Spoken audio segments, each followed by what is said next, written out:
L'information des relations publiques de l'armée DIRPA de sa traditionnelle conférence de presse mensuelle, une tribune mise à profit pour porter un démenti formel et catégorique aux allégations infondées d'exactions contre les populations civiles dont les FAMA sont accusées lors de l'opération militaire menée à Moura, dans le cercle de Djenné, région de Mopti. Compte rendu Ousmane Diakité. L'énigme autour de l'opération militaire menée à Moura est désormais levée.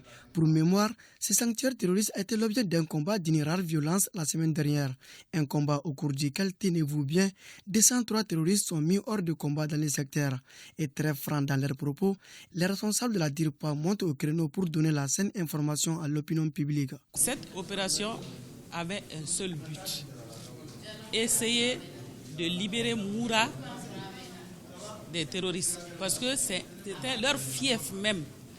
Les terroristes se regroupaient là-bas périodiquement pour mener des opérations, pour préparer leur action. C'est dans ce cadre-là qu'une opération d'opportunité a été menée par les hommes, notamment les forces spéciales de l'armée malienne. C'était une opération aéroterrestre.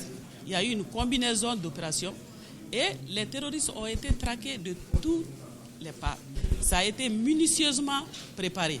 C'est l'inextinguible preuve dont disposaient les FAMA sur tous les mouvements des groupes terroristes dans le secteur de Moura qui a permis ce succès militaire de taille.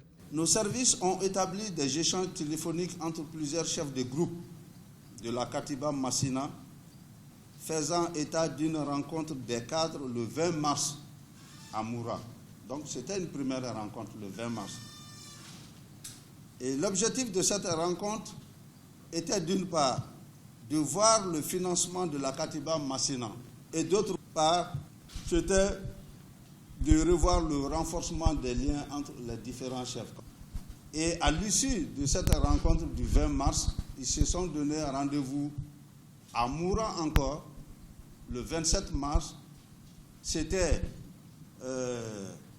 avec tous les chefs des différents regroupements, des différentes bases.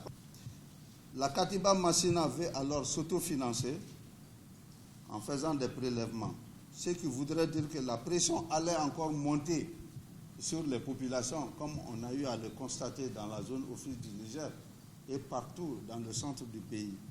Les forces armées maliennes ne pouvaient pas rester indifférents à cette nouvelle dynamique qui venait d'être impulsée par des lieutenants de Koufa.